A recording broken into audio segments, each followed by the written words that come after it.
So, hello everybody. Um, I'm here to talk to you about Symposium. Now, what is Symposium? So, Symposium is a set of extensions to the Rust toolchain. So, toolchain means like the compiler, basically the commands you run to build, deploy, and use Rust code. And these are extensions aimed at making that toolchain more usable by agents, right? And there's sort of one marquee feature that we're leading with, our minimum viable product, if you will.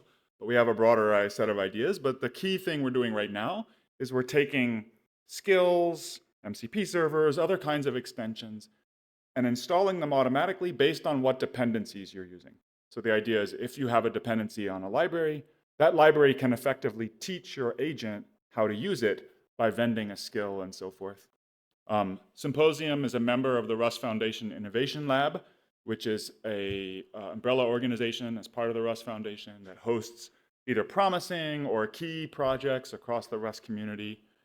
And you're probably wondering, okay, so why am I here talking about this? And in order to kind of explain how I see Symposium and why I'm here, I have to I have to back up a little bit, give you some context, no pun intended. Let me start with who am I? So, I'm one of the lead designers of Rust. I've been working on Rust since 2011. I designed the borrow checker. I did other things around the way. But I'm also a senior principal engineer at Amazon, where I've had the privilege of watching Rust adoption grow. So if you use AWS, if you use S3, EC2, Lambda, you name it, you're using Rust services that are part of that implementation. And if you haven't heard of Rust at all, let me introduce it to you very briefly like this.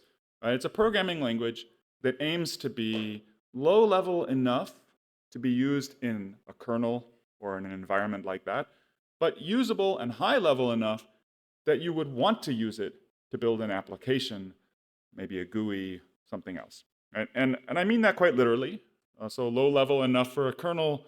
We recently had the exciting announcement that the Linux kernel has added its second approved programming language ever, which is Rust. So you can use C or Rust. You can't use C++. They weren't that generous. You can use C or Rust. That's pretty cool. Not just Linux, though. Microsoft is using Rust in their kernel. So I mean that, we're really seeing the bedrock foundational systems starting to build on Rust and take advantage of its memory safety. But when I say high level, we also have cool Rust libraries like Ratatouille, which, does this work? Yeah, cool. Which is a text user interface library. This is an oscilloscope running in your terminal using Ratatouille.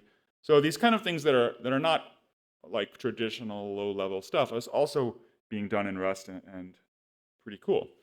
And I would say overall, Rust has kind of been on a roll over the last like 5 years. We've been sort of slowly growing and spreading, but there's been two main challenges for us. One is, hey, there's a lot of existing code, and when you're building on an existing foundational system, particularly one in C or C++, rewriting all that code is expensive and not really practical. And interop with another language is hard and introduces weird asymmetries. And so kind of finding your way in is challenging. And then the other problem has been the learning curve. So Rust has a kind of complicated type system. That's how it's able to be low level enough and usable enough at the same time. But it takes getting used to, right? And that kind of has led a lot of people, or leads a lot of people to try it, maybe say, this isn't for me, without ever really figuring out what it is that people like about it. But lately, this is looking a little different. We've got distinguished engineers at Microsoft, saying things like, hey, maybe we can use an agentic system to rewrite 1,000,000 lines of code in 1 month with one person. I don't know if it's going to succeed, but it would be cool.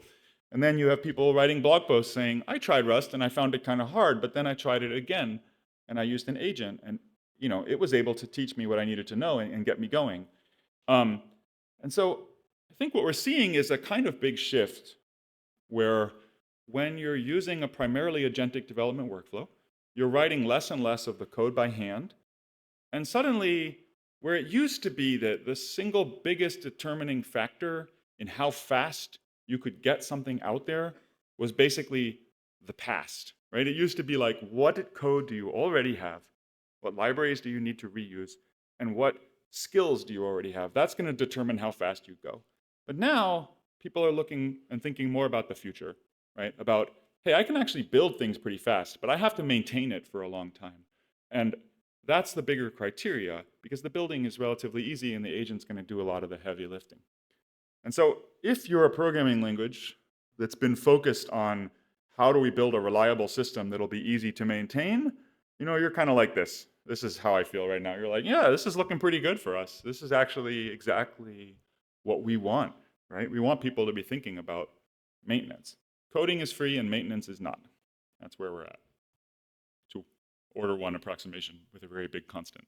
So why are Rust and LLMs actually working well together? It comes down to kind of three things, right? The first is guardrails. The type system that is sort of can be difficult to learn also helps guide the agent to success. Don't take it from me. Take it from the co-founder and president of OpenAI, who said Rust is a perfect language for agents. I'm with you, Greg. The next one is that versatility being used across a wide range of applications. I mentioned text TUI applications. Well, that library Ratatouille that I mentioned was used by the Codex team when they decided to port from TypeScript and Ink into Rust and Ratatouille. So super cool. Efficiency matters. It used to be, I'm probably dating myself, but it would be like, hey, let's use Ruby on Rails. We can get a website up and going really fast. Sure, it's inefficient, but who cares? We only have 10 users anyway.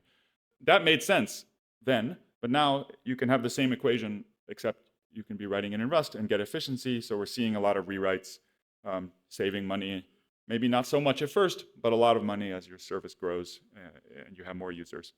So these are all things that are making Rust popular with agentic development. But I think there's a fourth one that might be surprising, right? Which is our error messages. And the reason I say it might be surprising is I've been telling you, hey, the cool thing is you're not directly interfacing with the compiler anymore.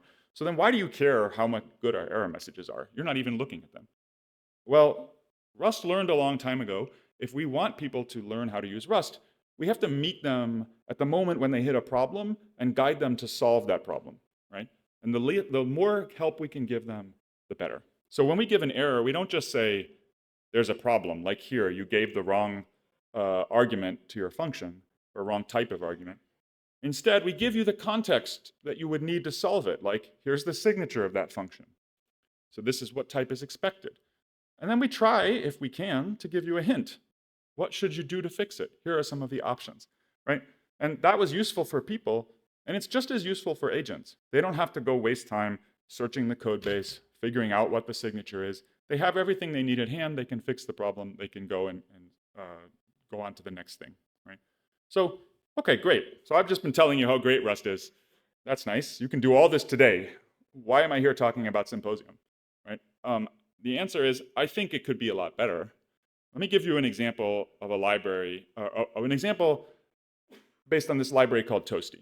So Toasty is a new library. You can see here, it was released in April, so about a month ago, by Carl Lerch, who's a friend of mine, who's a really well-known developer in the Rust community, sort of leads the Tokyo project. Toasty aims to make databases more accessible to Rust. And it's based on writing sort of standard Rust type declarations for the data in your database, like here a user record. And then you use these macros. So Rust has a lot of macros, code expansion capabilities, like decorators in Python, to say this is going to be a model that appears in my database, and I can add some other metadata, like I have a unique email, which is a string, and so on. And then it's going to generate code that lets you work with the database in a really natural way, like I'm going to insert a record into my database. I sort of write it as if it was a struct. Or I can search across my database for all the users with a given email, right? And what's cool about this, not only that it's convenient and nice to use, and the code kind of looks pretty, at least if you've got your like Rust flavored glasses on, but it shows off some of those things I was talking about. Like having a method like get by email means when you supply the wrong type of data as an email address, like you give a number or a regex or something, it won't compile, right? And the agent can fix it, instead of having a malformed SQL query that you don't find out about until later. And it's generating code exactly for these operations that you're doing. So it's efficient. Some of that work moves out of runtime into compile time. So this is all great. And you could use Toasty today, but there's only one catch. right? It came out in April, and if you ask Claude about it, Claude doesn't even know it exists. So I went 2 days ago as I was preparing this talk, somewhat last minute, and I asked Claude, what library do you recommend for working with SQL in Rust? And it gave me a bunch of great libraries. These are all excellent, but they are also not toasty, right? And it didn't list toasty anywhere. So then I said, okay, I'd like you to make me an executable. Actually, I misspelled it. That's okay. I'd like you to make me an executable using toasty to do some database stuff. And Claude was like, okay, let me see. Okay, then I waited for a while it did a whole bunch of stuff. It's actually super impressive. It searched the internet, it read like 26 blog posts and blah, blah, blah, blah, blah, blah, blah. I got really bored on the airplane. That probably used a lot of tokens. I don't know how many because it won't tell me. And eventually it did something that theoretically works. I didn't test it. Cool, that's super impressive. Also, first thing I noticed, it's using Toasty 0.3. Okay, but when I go to crates.io, Toasty is at 0.5. So now it's using some old version that was not the final state. That's not great.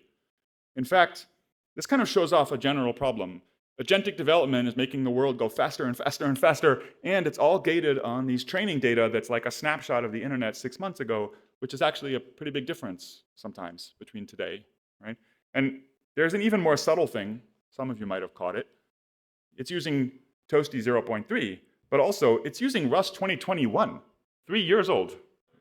Rust is now up to 2024. We release a new major, what we call an edition, every 3 years.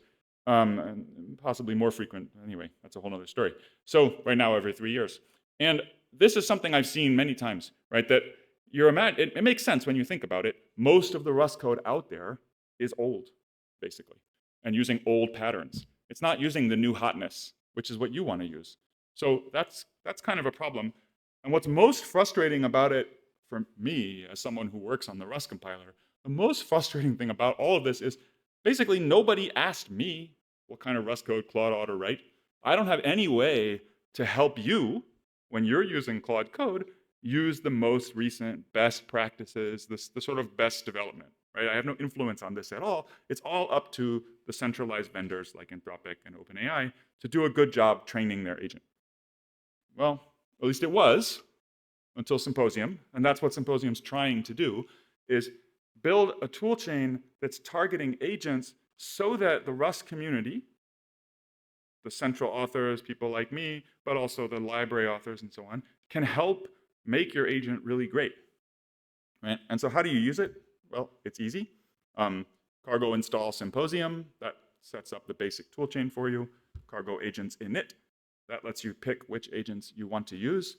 And then from that point, you're off to the races. We're going to configure hooks and other stuff behind the scenes. And that's going to do a couple things. First, it's going to give some general guidance like, hey, by the way, you should use Rust 2024, not Rust 2021. You should use cargo add, so you get the latest version of the crate, not some old one that you happen to remember from your training data. And then it lets people write skills. So if you don't know about skills, basically it's a markdown file with some metadata.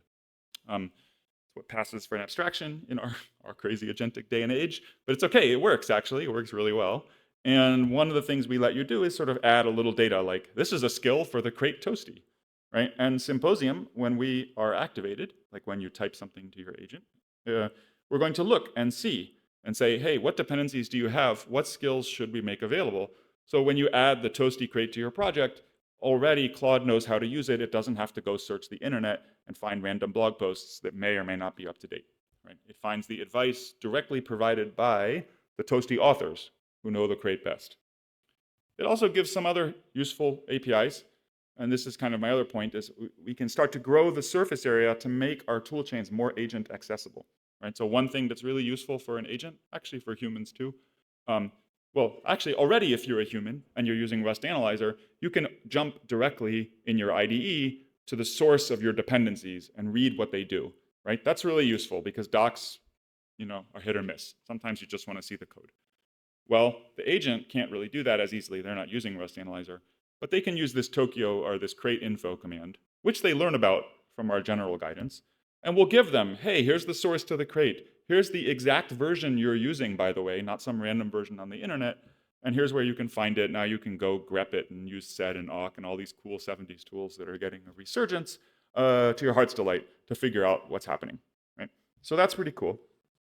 I guess it fits into this bigger vision, right? Which is that my real hope for Symposium is that we start to lean into the idea of an extensible community where everybody takes part in making your agents work well, right? And I think that's really worked well for Rust. We copied it from NPM.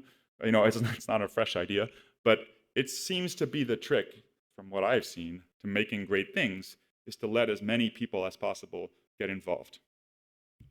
So there's a bit of a problem if you've used agents today. If you want to let people get involved, let's say I'm writing a library and I want to write some skills or other things to help crates use it. Well, today's world, obviously I'm going to want that to work for as many of my users as possible, whether they're using Codex or Claude Code or Qwen or whatever, right? Oh, sorry. Anyway, so the problem is I can't do that today because everyone has their own little weird conventions, right? Even things like agents.md, this one file that tells your agent where your code is not actually universally supported. As a side note, this is my favorite web page of all time. I don't know if you knew there was an agents.md web page, which puts it out like it's this huge standard with, works across all these agents. It's just a file name. But it's a file name. It's important to have the right file name. So, everyone should use it.